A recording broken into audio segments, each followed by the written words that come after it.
So yesterday on the show, you guys might remember that we were talking about the new Adam Driver film opening up yesterday. It's officially in theaters now. And the, what's the word for it? Oh yeah, review embargo had not yet lifted. The day the movie was coming out, in that morning, the review embargo for that movie had not yet lifted at all. There were no reviews. Now, of course, as the day progressed, some reviews started to come out, and we said on the show that despite the fact that I am looking forward to this movie, this is not a good sign. It is not a good sign when a studio has so little faith in their movie that they don't want critics to be able to talk about it.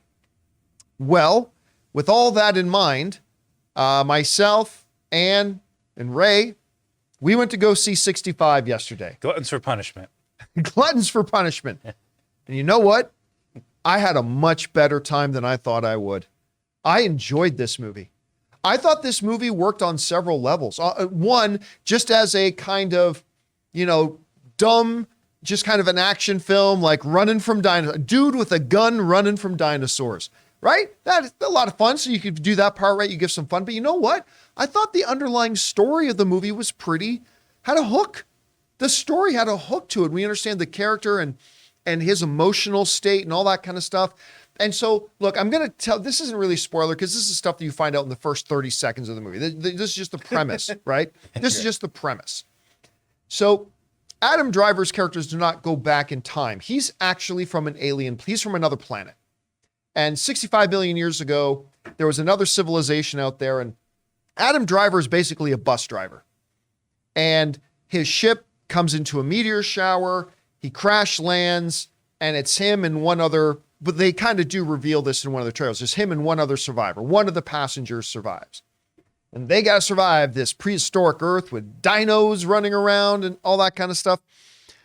And listen, I was sitting there fully prepared for this movie to not be good at all because of the studio showed no faith in it. They didn't market it very much either.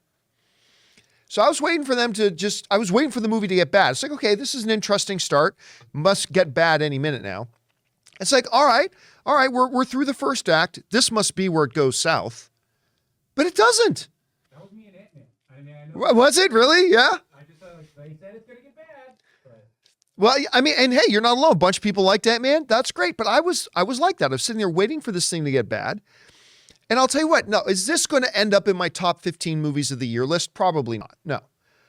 But this is a good movie. I had fun with it, and I get it. Not everybody's going to enjoy it. It's not going to be for everybody.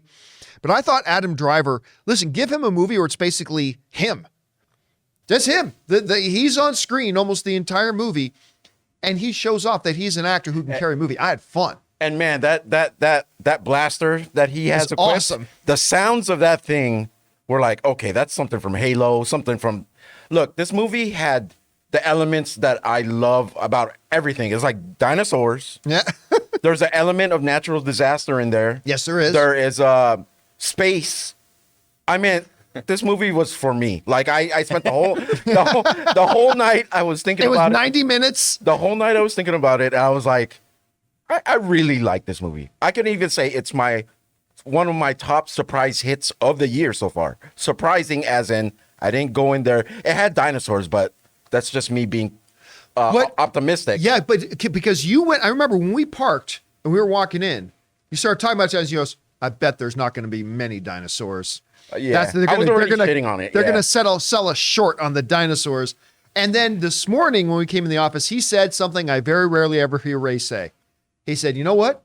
If I've got somebody who hasn't seen the movie yet, I'll go see this again. Yeah, I would.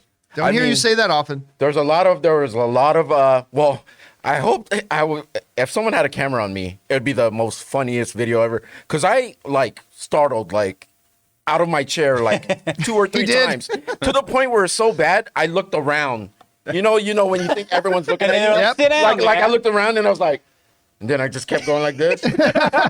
I'll tell you, in the theater, now this happens sometimes, but we're in the theater and something will happen that's kind of clever. And all of a sudden, all you hear in the theater is Ray. I did that more than scream. Through the theater. The guy behind him is suddenly holding a Chipotle burrito. Okay, John, what would you suggest someone like spend money to go watch this? Yeah. I honestly would. Look, no movie is for everybody. The Godfather, Star Wars, Lord of the Rings, no movie is for everybody. But I honestly, if I was talking to an average person right now, they came up and said, hey, is this worth the time and money to go watch? I would honestly say yes. I'm not saying, not going to win any Oscars. I'm not going to say it's going to be in my top 10 movies of the year list. No, but it's a fun little movie. Yeah, it is. And I think it is worth, if you've already seen Creed, go out and see this. I think you'll have a good time. Anyway, guys, question is for you. Did you have a chance to go out and see 65 with Adam Driver yet? If so, what did you think about it? Whatever you guys think, jump on down to the comment section below and let us know your thoughts.